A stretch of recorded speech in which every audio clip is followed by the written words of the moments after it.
Art lesson. Ruby asks a lot of questions. She says, Ivan, why is your tummy so big? And have you ever seen a green giraffe? And can you get me one of those pink clouds that the humans are eating? When Ruby asks, what is that on your wall? I explain that it's a jungle. She says the flowers have no scent, and the waterfall has no water, and the trees have no roots. I am aware of that, I say. It's art, a picture made with paint. Do you know how to make art? Ruby asks. Yes, I do, I say, and I puff my chest just a little. I've always been an artist. I love drawing. Why do you love it? Ruby asks. I pause. I've never talked to anyone about this before. When I'm drawing a picture, I feel quiet inside. Ruby frowns. Quiet is boring. Not always. Ruby scratches the back of her neck with her trunk. What do you draw anyway? Bananas mostly. Things in my domain. My drawings sell at the gift shop store for $25 a piece with a frame. What's a frame? Ruby asks. What's a dollar? What's a gift store? I close my eyes. I'm a little sleepy, Ruby. Have you ever driven a truck? Ruby asks. I don't answer. Ivan, Ruby asks, can Bob fly? And memory flashes past, surprising me. I think of my father snoring peacefully under the sun while I try every trick I know to wake him. Perhaps, I realize, he wasn't really such a sound sleeper after all. Treat. How's that foot, old girl? George asks Stella. Stella pokes her trunk between the bars. She inspects George's right shirt pocket for that treat he brings her every night without fail. George doesn't always bring me treat. Stella's his favorite, but I don't mind. She's my favorite too.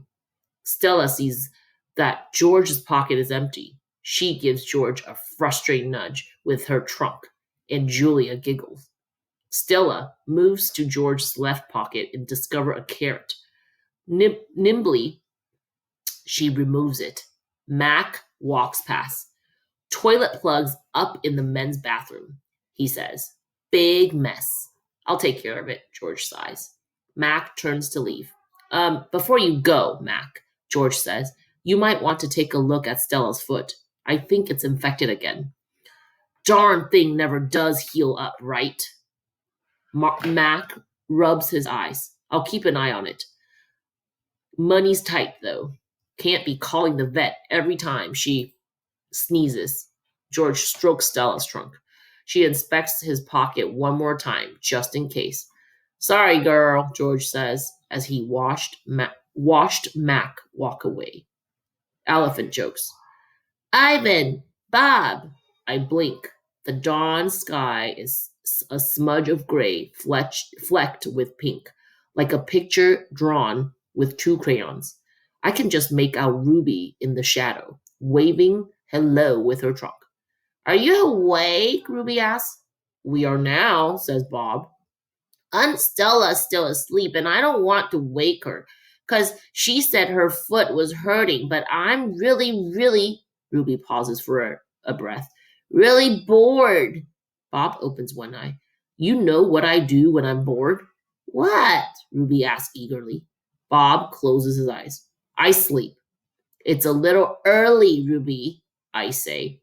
I'm used to getting up early. Ruby wraps her trunk around one of the bars on her door. At my old circus, we always got up when it was still dark. And then we had breakfast and we walked in a circle and then they chained my feet up and that really hurt. Ruby falls silent. Instantly, Bob is snoring. Ivan, Ruby asks, do you know any jokes? I especially like jokes about elephants. Well, let me see. I heard Mac tell one once. I yawn. How can you tell that an elephant has been in the refrigerator? How? By the footprints in the butter. Ruby doesn't react. I sit up on my elbows, trying not to disturb Bob. Get it? What's a refrigerator? Ruby asks. It's a human thing, a cold box with a door. They put food inside. They put food in the door or food in the box.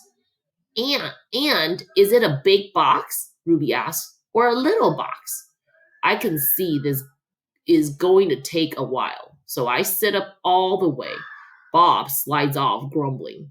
I reach for my pencil, the one I snapped in half with my teeth. Here, I say, I'll draw you a picture of one. In the dim light, it takes me a minute to find a piece of paper Julia gave me. The page is a little damped and has a smear of something orange on it. I think it's from the tangerine. I try my best to make a refrigerator. The broken pencil is not cooperating, but I do what I can. By the time I'm done, the first streak of morning sun have appeared in flashy cartoon colors. I hold up my pictures for Ruby to see.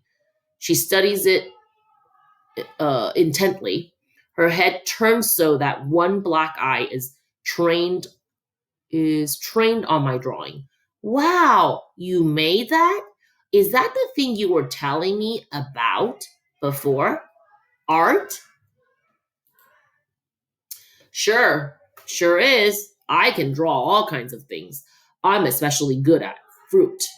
Could you draw a banana right now? Ruby asked. Absolutely. I turn the paper over and sketch. Wow, Ruby says again, an awed voice when I hold up the page. It looks good enough to eat. She makes a happy, lilting sound. An elephant laughs. An elephant laugh. It likes this. It's like the song of a bird I recall from long ago.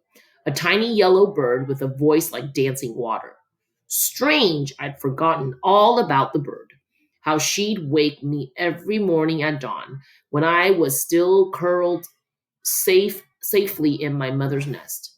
It's a good feeling making Ruby laugh. So I draw another picture and another.